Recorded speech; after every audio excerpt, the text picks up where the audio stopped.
السلام عليكم ورحمة الله وبركاته. نحمد الله العظيم نصلي ونسلم على رسوله الكريم أما بعد فأعوذ بالله من الشيطان الرجيم بسم الله الرحمن الرحيم. لقد كان لكم في رسول الله أسوة حسنة وقال رسول الله صلى الله عليه وسلم ليس منا من لم يرحم صغيرنا ولم يوقر كبيرنا كما قال عليه الصلاة والسلام. صدق الله العظيم وصدق رسوله النبي الكريم ونحن على ذلك من الشاهدين والشاكرين والحمد لله رب العالمين.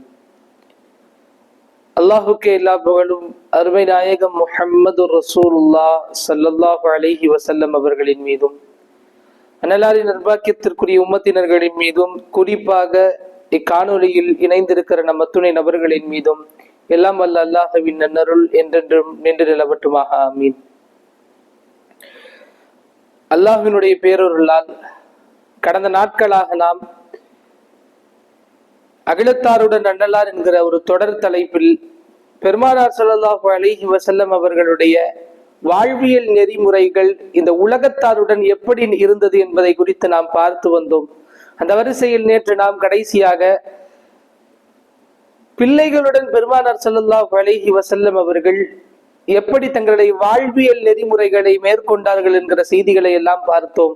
இன்று நாம் பேரப்பிள்ளைகளுடன் பெருமானார் ஸல்லல்லாஹு அலைஹி வஸல்லம் என்கிற ஒரு கருப்பொருளில் ரசூல் ஸல்லல்லாஹு அலைஹி வஸல்லம் அவர்கள் தங்களுடைய பேரப்பிள்ளைகளுடன் எப்படி வாழ்வியல் நெறிமுறைகளை மேற்கொண்டார்கள் என்கிற செய்திகளை எல்லாம் பார்ப்போம். அன்பார்ந்தவர்களே, அல்லாஹ்வினுடைய ஏற்பாடு ரசூல் ஸல்லல்லாஹு அலைஹி வஸல்லம் அவர்களுக்கு மொத்தம் 7 பேரப்பிள்ளைகள்.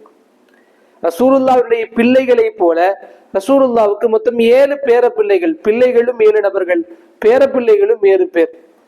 அதில் அலி ரலியல்லாஹு அவர்களின் மூலியமாக 4 பேரர்கள், ஸைனப் ரலியல்லாஹு அன்ஹா அவர்களின் மூலியமாக 2, ருக்கையா ரலியல்லாஹு அன்ஹா அவர்களின் மூலியமாக 1 பிள்ளை. இப்படி 4 பேரப்பிள்ளைகளை 7 பேரப்பிள்ளைகளை பெருமானார் ஸல்லல்லாஹு அலைஹி வஸல்லம் அவர்கள் பெற்றிருந்தார்கள். முதல் பிள்ளை ஹசன் ரலியல்லாஹு அன்ஹு அவர்கள். அலி ரலியல்லாஹு அவர்களுக்கும் ஃபாத்திமா ரலியல்லாஹு அன்ஹா அவர்களுக்கும் பிறந்த ஹசன் ரலியல்லாஹு அன்ஹு அவர்கள் ரசூல் ஸல்லல்லாஹு அலைஹி வஸல்லம் அவருடைய முதல் பேரப்பிள்ளை.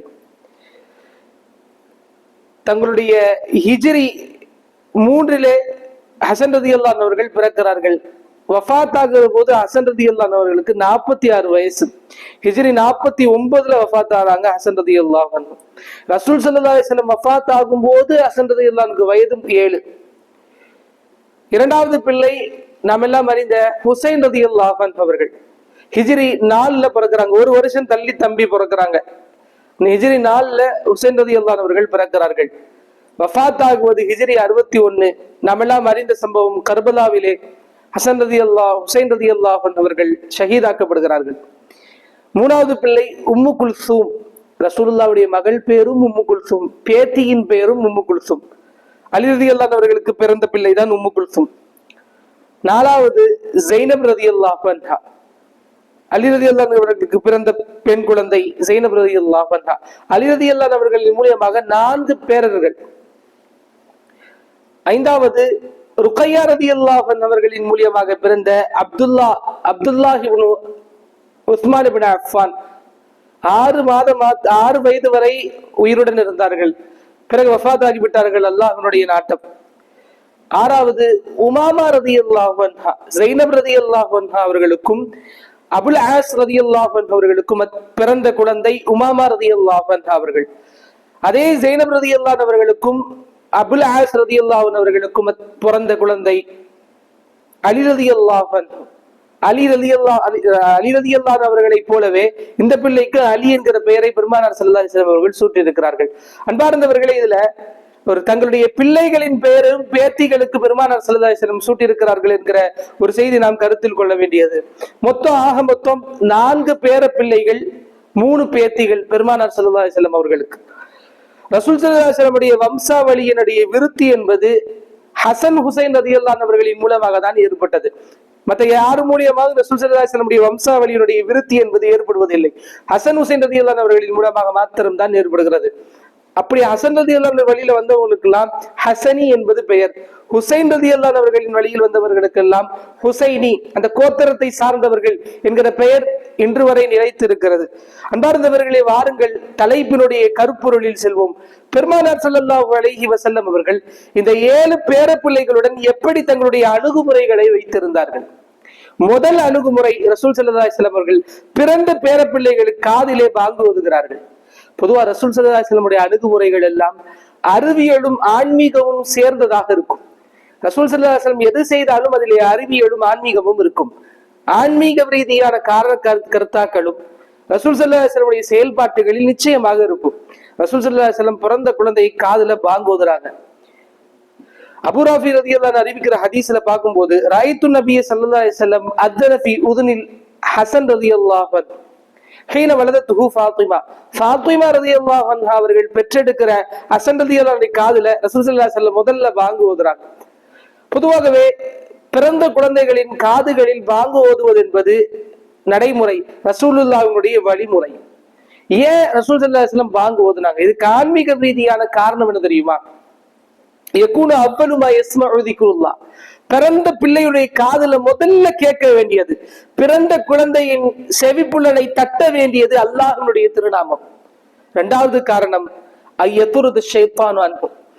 பாங்கு சொல்வதன் மூலியமாக அந்த பிள்ளையை விட்டு ஷைத்தான் விலகி செல்கிறான் என்கிற காரணங்களின் மூலமாக பெருமானார் ஸல்லல்லாஹு அலைஹி வஸல்லம் அவர்கள் பிறந்த குழந்தைகளின் காதுகளிலே பாங்கு சொல்வதை சுன்னத்தாக வழிமுறையாக ஏற்படுத்தி வைத்திருக்கிறார்கள். இது ரசூலுல்லாஹ் பேர பிள்ளைகளுடன் முதல் அணுகுமுறை. இரண்டாவது அணுகுமுறை தஹ்னீக், இனிப்பை சவைத்து பேரித்த பழத்தை சவைத்து அந்த பிள்ளையின் வாயில் வைப்பது. இது ரசூல் ஸல்லல்லாஹு அலைஹி வஸல்லம் உடைய சுன்னத் வழிமுறை. அன்ன ரசூலுல்லாஹி ஸல்லல்லாஹு அலைஹி வஸல்லம் கான யுதி பிஸ்ஸிபியானி ஃபயுபர்ரிகு அலைஹிம் வயுஹன்னிகுஹும். ரசூலுல்லாஹ் மடியில பிள்ளைகள் எல்லாம் கொண்டு வந்தாலே எப்பவும் ரசூல் ஸல்லல்லாஹு அலைஹி வஸல்லம் தன்னுடைய பரக்கத்தான உமிழ் நீரில் அந்த பேரித்த பழத்தை சவைத்து மிருதுவாக்கி அந்த பிறந்த குழந்தைகளின் வாயில் பெருமானார் ஸல்லல்லாஹு அலைஹி வஸல்லம் அவர்கள் வைத்து விடுவார்கள். ஏன் ரசூலுல்லாஹ் இதை செஞ்சாங்க? அறிவியல் ரீதியான காரணங்கள் இதற்கு பின்னால் ஒளிந்திருக்கிறது. டாக்டர் முஹம்மது அலி அல் பார் என்கிற டாக்டர், அவர் இந்த ரசூல் ஸல்லல்லாஹு அலைஹி வஸல்லம் இந்த தஹ்னீக்கு சம்பந்தப்பட்ட பேரித்த பழத்தை சவைத்து பிறந்த குழந்தைகளின் வாயில் வைக்கக்கூடிய அந்த முறையை குறித்துண்டான ஹதீசுகளில் ஆராய்வு செய்து அவர் தருகிற தீசஸ் டாக்டரேட் பண்ணியிருக்காரு. இந்த ஹதீஸ் சம்பந்தப்பட்ட விஷயங்களே டாக்டரேட் பண்ணவர் தங்களுடைய தீசஸ் ரிப்போர்ட்டை சமர்ப்பிப்பார் அல்லவா, இஜாசுல் இல்மி என்கிற இன்ஸ்டிடியூஷன்ல அவர் சமர்ப்பிக்கிற இந்த ரிப்போர்ட்ல வரக்கூடிய ஆச்சரியமான செய்தி என்ன தெரியுமா? பொதுவா பிறக்கிற குழந்தைகளுக்கும் வஃபாத் ஆகுவதற்கு முன்னால் இருக்கக்கூடிய வயோதிகர்களுக்கும், அதாவது யாரெல்லாம் வஃபாத்துக்கு நெருக்கமா சக்கராத்துடைய நிலைமையில இருக்கிறாங்களோ அவங்களுக்கும் பிறக்கிற குழந்தைகளுக்கும் ரத்தத்துல சுகருடைய அளவு ரொம்ப கம்மியாவே இருக்கும். இது ஆய்வு தரக்கூடிய செய்திங்க. பிறக்கிற குழந்தைகளுக்கும் மரண தருவாயில் இருக்கக்கூடிய சக்கராத்துடைய நேரத்தில் இருக்கக்கூடியவர்களுக்கெல்லாம் அந்த சுகருடைய கண்டென்ட் என்பது ரொம்ப குறைவாக இருக்கும். நக்சு சுகரி எப்பவுமே குறைந்த நிலைமையில் இருக்கும். இதுக்கு மெடிக்கல் டேர்ம்ல சொல்றதா இருந்தா நியோநாட்டல் ஹைப்போகிளைசீமியா. அந்த பிறக்கிற குழந்தைக்கு எப்பவுமே சுகர் ரொம்ப கம்மியாவே இருக்கும். இதனால நிறைய காசஸ் ரிஸ்க் எல்லாம் இருக்கு. அந்த பிள்ளை அந்த சுகரை எடுத்துக்காட்டா, சுகர் கண்டென்ட் பிள்ளைக்கு அல்ல இயற்கையா வைத்திருக்கிறான். பெண் தன்னுடைய தாயிடத்தில் பால் குடிப்பதன் மூலியமாக அது நிவர்த்தி செய்யப்பட்டுவிடும். இது குடிக்காட்டா, இந்த சுகருடைய கண்டென்ட் கிடைக்காட்டா அந்த பிள்ளைக்கு வளர்ச்சியில பாதிப்பு ஏற்படும். அதே மாதிரி ஆக்சிஜன், மூச்சு விடுற விஷயத்தை தவக்கஃபு ஃபி அமலியத்தி தனஃபுஸி, needed oxygen right after delivery. டெலிவரிக்கு அப்புறம் ஆக்சிஜன் அதிகமா தேவைப்படும். மூச்சு விடுற விஷயத்துல கஷ்டமாக இருக்கும். கது யுஅத்தி இலா தஅഖுரின் நுமுவி, வளர்ற விஷயத்துல ஏற்றத்தாழ்வுகள் ஏற்படும். Smaller than R larger than expected. நம்ம எவ்வளவு இந்த புள்ள வளரணும் அப்படின்னு நினைச்சு வச்சிருப்போமோ அதை விட பெரியதாகவோ அல்லது குறைந்ததாகவோ குள்ளமானதாகவோ ஹைட் அதிகமானதாகவோ வளர்ச்சிகளில் அந்த பிள்ளைகளுக்கு மாற்றங்கள் ஏற்படும். இது நிறைய ரிஸ்க் எல்லாம் இந்த பிள்ளைகளுக்கு இருக்கு. அன்பார்ந்தவர்களே, 1400 வருடங்களுக்கு முன்னால் பெருமானார் ஸல்லல்லாஹு அலைஹி வஸல்லம் அவர்கள் அறிவியல் கண்ணோட்டத்தில் மேற்கொண்ட தஹ்னீக் என்பது இன்று அறிவியலில் நிரூபிக்கப்படுகிறது. எத்தனை 1400 வருடங்களுக்கு முன்னால் பெருமானார் ஸல்லல்லாஹு அலைஹி வஸல்லம் அவர்கள் இந்த அறிவியல் ஆய்வினுடைய அடிப்படையில் பெருமானார் ஸல்லல்லாஹு அலைஹி வஸல்லம் அவர்கள் தஹ்னீக் என்கிற நடைமுறையை இன்று வரை நடைமுறையில் வைத்திருக்கிறார்கள். ரசூல் ஸல்லல்லாஹு அலைஹி வஸல்லம் அணுகுமுறைகளில் 3வது அணுகுமுறை அகீகா என்கிற, பிறந்த குழந்தை பிறந்து விட்டால் அது ஆண் குழந்தையாக இருந்தால் 2 ஆடுகளோ, பெண் குழந்தையாக இருந்தால் 1 ஆடுகளோ அறுக்கப்படுகிறது. அக்கர் ரசூலுல்லாஹி ஸல்லல்லாஹு அலைஹி வஸல்லம் அனில் ஹஸனி வல் ஹுஸைனி பிகபிஷைனி கபிஷைன். ஹசன் ஹுசைன் ரலியல்லாஹு அவர்களுக்கு 2 ஆடுகளை பெருமானார் ஸல்லல்லாஹு அலைஹி வஸல்லம் அவர்கள் அக்கீகாவாக கொடுத்தார்கள். முதல்ல அக்கீகான்ற டேர்ம் இருக்கு தெரியுமா, இதுக்கு டிக்ஷனரியில என்ன மீனிங்னா, இந்த பிறந்த குழந்தையினுடைய குஞ்சம் முடி, இந்த ஆரம்பத்துல இருக்குள்ள குஞ்சம், அந்த முடிக்கு என்ன சொல்லுவாங்க, அக்கீகான்னு சொல்லுவாங்க. அதை எடுத்துட்டு அது மூலியமா சதக்கா கொடுக்கிறது, அது சம்பந்தப்பட்ட பின்னாடி ஹதீசுகள் எல்லாம் வருகிறது. முதல்ல ரசூல் ஸல்லல்லாஹு அலைஹி வஸல்லம் இதை செய்யறதுக்கு காரணம் என்ன? இதற்கு பின்னாலும் ஆன்மீக ரீதியான காரணங்கள் ஒளிந்திருக்கிறது, அறிவியல் ரீதியான காரணங்களும் இருக்கிறது. பொதுவாகவே ஒரு பிள்ளை என்பது, பிறக்கிற குழந்தைகள் எல்லாம் அல் குலாமு முர்தஹினும் பி அகீகத்திஹி, பிறக்கிற குழந்தைகள் அகீகாவின் மீது அடகு வைக்கப்பட்டிருக்கிறது. அப்படின்னா என்ன அர்த்தம்? அந்த பிள்ளைக்கு அகீகா கொடுத்துட்டோம்னா வரக்கூடிய பலா முசீபத்துகள் அந்த பிள்ளைகளை விட்டு நீங்கி விடுகிறது. குர்பானுன் இலல்லாஹ், அல்லாஹ்விற்கு நெருக்கமாக அந்த பிள்ளையை ஏற்படுத்தி வைக்கிறது இந்த அகீகா. ஷைத்தானுடைய தீண்டுதல்கள், ஷைத்தானுடைய தாக்குதல்களை விட்டும் அந்த பிள்ளைகள் பாதுகாக்கப்படுகிறது என்பது இந்த அகீகாவுக்கு பின்னால் இருக்கக்கூடிய ஆன்மீக ரீதியான காரணம். சரி, எது வரைக்கும் அகீகாவை நாம செய்யலாம்? குழந்தை பிறந்துருச்சு, பிறந்த குழந்தைக்கு அக்கீகா கொடுக்கணும் இல்லையா? எது வரைக்கும் பிள்ளைக்கான அக்கீகாவை நம்ம வைக்கலாம்னா 7வது நாள் வரை. இன்னைக்கு பிள்ளை பிறக்குதுன்னா இதுல இருந்து 7 நாள் வரைக்கும் நம்ம கணக்கு வச்சுக்கணும். 7வது நாள் வரை அந்த பிள்ளைக்கு நாம அக்கீகாவை கொடுக்கலாம். பேரும் அன்றுதான் வைக்கப்படும். அல் குலாமு முர்தஹினும் பி அகீகத்திஹி யுذبح عنه يوم السابع ويسمى. 7வது நாளில் அந்த பிள்ளைக்கு ஆடு அறுக்கப்படுகிறது, அந்த நாளிலே பெயரும் வைக்கப்படுகிறது. பெயரும் 7வது நாள் வைப்பது சிறந்தது. அதுக்கு முன்னாடியே பிறந்த அன்னைக்கே பெயர் வைப்பதும் தாராளமாக மார்க்கத்தில் ஆகுமாக்கப்பட்டதும் ஒன்றுதான். பெருமானார் ஸல்லல்லாஹு அலைஹி வஸல்லம் அவர்களும் பிறந்த அன்னைக்கே பேர் வச்சிருக்காங்க. நேற்று நாம பார்த்தோம் இல்லையா, ரசூல் ஸல்லல்லாஹு அலைஹி வஸல்லம் அவர்கள் சொன்னார்கள் ஒரு ஹதீஸ்ல, உலிதரியல் லைலத்த குலாமுன் சம்மைத்துஹு பி இஸ்மி அபி இப்ராஹிம். நேற்று நைட்ல ஒரு பிள்ளை எனக்கு பிறந்துச்சு, நான் என்னுடைய தந்தை இப்ராஹிமுடைய பெயரை நான் அந்த பிள்ளைக்கு வைத்தேன். ஹதீஸ்ல நம்ம பார்த்தோம் இல்லையா? அன்னைக்கே நாம பேர் வைக்கிறதும் சிறந்தது, 7வது நாள்ல பேர் வைக்கிறதும் ரொம்பவே சிறந்தது. அந்த பிள்ளை பிறந்ததுல இருந்து 7 நாள் வரைக்கும் தான் நாம தள்ளி போடுறதுக்கான அளவுகள். அன்னைக்கு அக்கீகா, 7வது நாள் அக்கீகா கொடுத்து அந்த பிள்ளைக்கு பேர் வைப்பது சிறந்தது. ஆனா இன்னைக்கு நம்முடைய மார்க்கத்தில் இல்லாத நடைமுறைகள். எது நாள் வரைக்கும்? 40 முழுகட்டும், பிள்ளைக்கு 40 நாள் ஆகட்டும், 40 நாள் நம்ம கொடுத்துக்கலாம். இன்னும் சில பேர் என்ன கூத்துனா 6 மாசம் வரைக்கும் தள்ளி போடுறாங்க. வாப்பா ஃபாரின்ல இருந்து வரட்டும், ஃபாரின்ல இருந்து வந்தானா நம்ம அப்பா அக்கீகா கொடுக்கலாம். பெரிய கொடுமை, கல்யாணம் பண்ற மாப்பிள்ளைய கல்யாண விருந்துல சொல்றாங்க, கல்யாண விருந்தோட அக்கீகாவை சேர்த்து போடலாமா? மாப்பிள்ளைக்கு இன்னும் வரைக்கும் அக்கீகா கொடுக்கல, அந்த கல்யாண விருந்தோட அக்கீகாவை சேர்த்து போடலாமா? இதெல்லாம் விட பெரிய கொடுமை, 40 வயசு ஆகிற ஒரு ஆள் அப்பதான் அவருக்கு குர்பானி கடமையாகுது. சம்பாரிச்சு அவர் கையில நிறைய செல்வங்கள்லாம் இப்போ எனக்கு குர்பானிக்கு கடமையாகுது, குர்பானியுடன் சேர்த்து அக்கீகாவை சேர்த்துக் கொள்ளலாமா? இதுவெல்லாம் மார்க்கத்தில் காணப்படாத, மார்க்கத்தினுடைய நடைமுறையில் இல்லாத ஒரு செயல்பாடுகள். 7வது நாள்லயே அந்த பிள்ளைக்கு நாம அக்கீகாவை கொடுத்துடணும். அக்கீகா கொடுத்துட்டாலே நம்முடைய கடமைகள் நிறைவேறிவிடும். அந்த பிள்ளைக்கு ஹிஃபுலும் மின ஷைத்தான், ஷைத்தானை விட்டு பாதுகாப்பு அந்த பிள்ளைக்கு கிடைத்து விடும். தவாமு சலாமத்தி, சலாமத் அந்த பிள்ளைக்கு கிடைத்து விடும் என்கிற செய்திகளை எல்லாம் மார்க்கத்தின் ஒளியில் நாம் பார்த்து வருகிறோம். அன்பார்ந்தவர்களே, இதுல ரொம்ப முக்கியமான விஷயம் என்ன தெரியுமா? அந்த பிள்ளைக்கு மொட்டை அடிக்கிறது, முடிய சரைச்சி, அந்த சரைச்ச முடியுடைய வெயிட் அளவுக்கு வெள்ளிய பார்த்து நாம சதக்கா செஞ்சிருக்கோம். ஒரு புள்ளைய மொட்டையை அடிச்சு வந்த முடியோட வெயிட் இருக்கும் இல்லையா, அந்த வெயிட் எவ்வளவு இருக்கோ அதே அளவுக்கு நம்ம வெள்ளியோ ஸ்ட்ரைட்டா சதக்கா கொடுக்கறது அல்ல, அந்த வெள்ளியோட ரேட் எவ்வளவோ அந்த ரேட்டை நம்ம சதக்காவா கொடுத்துறது இஸ்லாமிய மார்க்கத்தின் வழிமுறையில் ஒன்று, பெருமானார் ஸல்லல்லாஹு அலைஹி வஸல்லம் அவர்கள் மேற்கொண்ட வழிமுறைகளில் ஒன்று. இதற்கு பின்னால் அறிவியல் சார்ந்த நிறைய செய்திகள் எல்லாம் இருக்கிறது. அதுல ரொம்ப பேசிக்கான செய்தி என்ன தெரியுமா? நாம எல்லாம் தெரிஞ்ச விஷயமும் கூட, இன்றைய நவீன அறிவியல் அதை வலியுறுத்துகிறது. அன்ன ஹல்கர் ரஅசி யுஃப்தஹு மஸாம ஃபர்வத்திர் ரஅசி.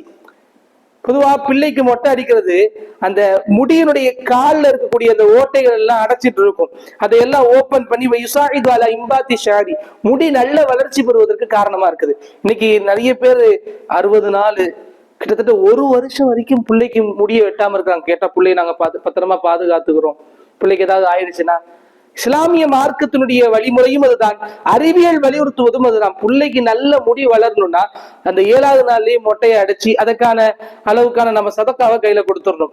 வெள்ளியை பார்த்து வெள்ளியுடைய அளவோ அல்லது வெள்ளியுடைய காசையோ நம்ம சதக்காவா கொடுத்துடணும். இதுல ரொம்ப முக்கியமா நம்மிடத்தில் விட்டு போன சுன்னத்து என்ன தெரியுமா? பார்த்து கொண்டிருப்பவர்கள் தங்களுடைய பாட்டிகளிடத்திலோ தந்தை இடத்திலோ மூத்தவர்கிட்ட கேட்டு பாருங்க. முன்னாடி இருந்த சுண்ணத்து இன்னைக்கு சமுதாயத்துல அது விட்டு போன சுண்ணத்தா மாறிடுச்சு. பிறந்த குழந்தைக்கு மொட்டை அடிச்சதுக்கு பிறகு தலையில நாம இது தேய்ப்போம், குங்குமப்பூவை தேய்ப்போம். குங்குமப்பூ தேய்ப்பதற்கு காரணம் ஆயிஷா ரலியல்லாஹு சொல்கிற ஹதீஸ்ல, கானூ ஃபில் ஜாஹிலியத்தி இதா அக்வனி சபியி கலிபு குத்னதம் பிதமில் அகீகா. அந்த ஜாஹிலியா மடமை காலத்து டார்க் ஏஜ்னு சொல்லுவாங்க. மடமை காலத்துல பிறந்த பிள்ளைக்கு அக்கீக்கா கொடுத்துட்டாங்கன்னா வெட்டின ஆட்டுடைய ரத்தம், இந்த பிள்ளைய மொட்டையும் அடிச்சிருவாங்க. அதே 7வது நாள்ல மொட்டையும் அடிச்சு எல்லாம் ரெடி பண்ணி வச்சு வெட்டின ஆட்டுடைய ரத்தத்தை பஞ்சில தடவி அந்த பிள்ளையோட தலையில தடவி விடுவாங்க. இத ஆயிஷா ரலியல்லாஹு சொல்லும் போது பெருமானார் ஸல்லல்லாஹு அலைஹி வஸல்லம் சொல்கிற வார்த்தைகள், ரசூல் ஸல்லல்லாஹு அலைஹி வஸல்லம் ஹதீஸ்ல சொல்லும் போது, பிறந்த பிள்ளைக்கு நாம இஜாலு மக்கான தமி ஹலூகா, அவங்க ரத்தத்தை தடவுறாங்க இல்லையா, அந்த இடத்துல நீங்க குங்குமப்பூவை தடவி விடுங்கள் பிள்ளைகளுக்கு என்று பெருமானார் ஸல்லல்லாஹு அலைஹி வஸல்லம் அவர்கள் வழிகாட்டுகிறார்கள். அன்பார்ந்தவர்களே, பெருமானார் ஸல்லல்லாஹு அலைஹி வஸல்லமுடைய வழிமுறைகள் எல்லாம் பிள்ளைகளின் வாயிலாகவும் பேர பிள்ளைகளின் வாயிலாகவும் தன்னுடைய வாழ்வியல் நெறிமுறைகள், அறிவியல் சார்ந்த ஆன்மீக சார்ந்த நிறைய கருத்துக்களை பெருமானார் ஸல்லல்லாஹு அலைஹி வஸல்லம் அவர்கள் இந்த உம்மத்திற்கு அள்ளி தருகிறார்கள். இன்னும் பெருமானார் ஸல்லல்லாஹு அலைஹி வஸல்லம் உடைய வழிமுறைகள் பேரப்பிள்ளைகளின் மூலமாக கிடைக்க வேண்டியது அதிகமாக இருப்பது. இன்ஷா அல்லாஹ் இதே தலைப்பில் நாம் தொடருவோம், பயணிப்போம். இன்று இதை சிந்திப்போம், நாளை நல்ல தகவலுடன் சந்திப்போம். வஆகிரு தஅவானா அனில் ஹம்துலில்லாஹி ரப்பில் ஆலமீன். அஸ்ஸலாமு அலைக்கும் வரஹ்மத்துல்லாஹி வபரகாத்துஹு.